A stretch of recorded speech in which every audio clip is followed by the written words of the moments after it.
ஒவ்வொரு தடவையும் மாயா கிட்ட தோக்கும் போது மனசுக்கு ரொம்ப கஷ்டமா இருக்கும். இப்பதான் ரொம்ப சந்தோஷமா இருக்கு.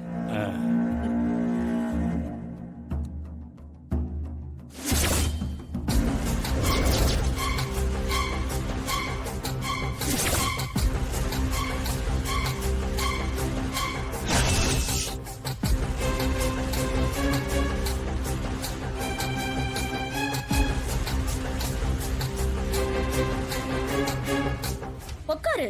ஏன் எழுந்துக்கிட்ட? நிதானமா சாப்பிடு. இப்போதைக்கு வரமாட்டான்னு நினைச்சுதானே கால் மேல கால் போட்டு கெத்தா உட்காந்து சாப்பிட்டுக்கிட்டு இருந்த?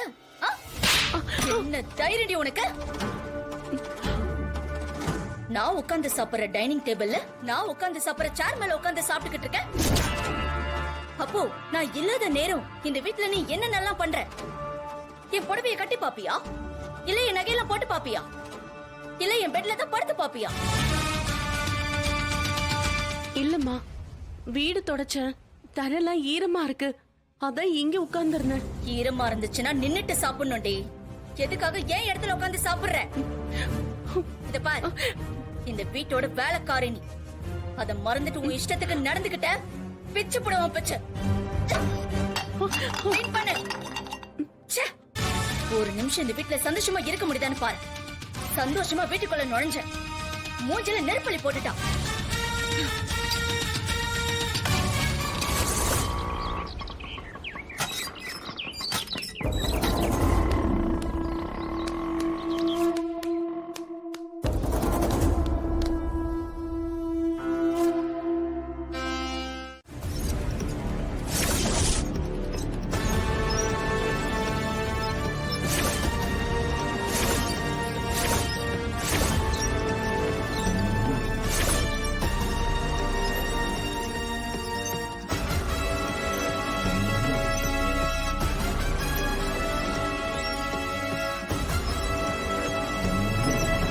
ஜானகி, எப்படி இருக்க?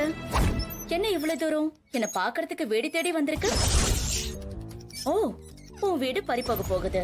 புருஷன் கைய விரிச்சிட்டாரு. வீட்டை ஏலத்துல இருந்து காப்பாத்தணும். என்ன பண்ணலான்னு யோசிச்சு புவனேஸ்வரி கால்ல விழுறத தவிர வேற வழி இல்லைன்னு வந்திருக்கல்ல. உன்கிட்ட அன்னைக்கே என்ன சொன்னேன்? உன் எல்லையோட நிறுத்திக்கோ, எங்க எல்லைக்கு வராத. வந்தா நல்லா இருக்காதுன்னு சொன்னா இல்லையா? ஆனா நீ கேக்கல. ரொம்ப உள்ள வந்துட்ட புவனேஸ்வரி. இனி உன்னை விட்டு வைக்கிறது எனக்கு சரியா படல.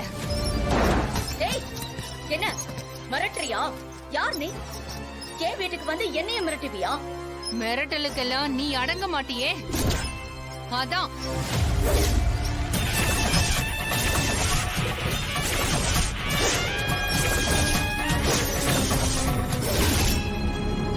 சொன்னா கேட்க மாட்டல. யாருக்கிட்ட விளையாடுற? யாரு வீட்ல நோட்டீஸ் ஓட்டுற? யாரு வீட்லடி?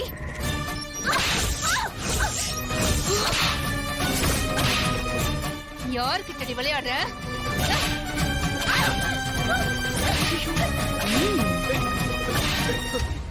எங்க முதலாளி அடிக்காதீங்க. அப்ப நீ வாங்கிக்கோடா.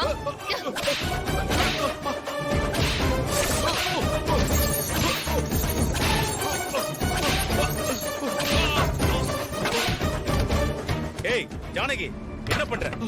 ஏன் முன்னாடியே என் தங்கச்சி அடிக்கிறியா? அப்ப உன்னை அடிக்கட்டா?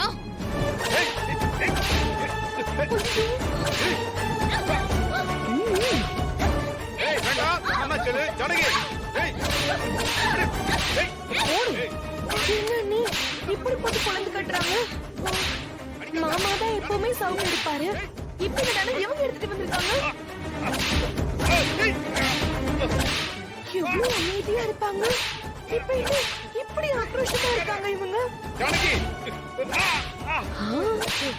பார்வதி, அந்த பசுபதி என்னமோ என் தங்கச்சி மதையான வந்தாலே கையால சுத்தி வீசிவா அப்படி இப்படின்னு பில்டப் கொடுத்தான்.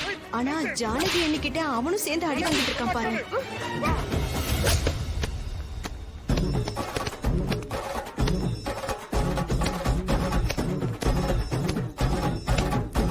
உன் அண்ணன் நீ நடந்தா சிங்கம், ஓடினா சிறுத்தை, அப்படி இப்படின்னு புகழ்ந்து தள்ளினாரு.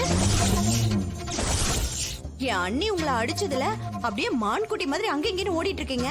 என்ன கடுப்பேத்துறீங்களா? கிளம்புங்க. வீட்டை எங்க பேர்ல எழுதி வச்சிருவீங்கல்ல? மரியாதையா போயிடுங்க. வா பார்வதி. அம்மா கிளம்பு. எங்க? போலீஸ் ஸ்டேஷன்ல போய் ஒரு கம்ப்ளைண்ட் கொடுத்துருவோமா? என்னது? போலீஸ் ஸ்டேஷனுக்கா? போய் என்னன்னு சொல்லுவேன்?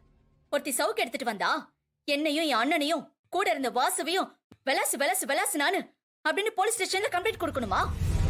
என் முடிவு அவ கையிலன்னு அவ சவால் விட்டுட்டு போயிருக்கான். அவளை குடும்பத்தோட சேர்த்து வீட்டை விட்டு வெளியே தள்ளணும். அதுதான் நமக்கு கிடைக்கிற வெற்றியா இருக்கும். அதை விட்டுட்டு போலீஸ் ஸ்டேஷன் அது இதுன்னு சொல்லிக்கிட்டு இருக்க.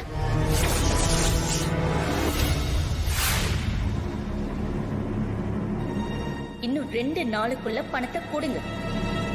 எல்லா ஓட்டலையும் மூடிடுவேன். இந்த வீட்டையும் இழுத்து சாத்திரும்.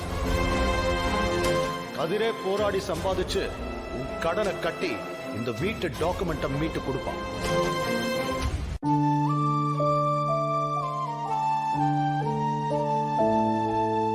என்ன பெரியப்பா, ஏதோ யோசனையில இருக்கீங்க? விஷயங்கள் எல்லாம் கைமீறி போயிட்டு இருக்கு மாயா.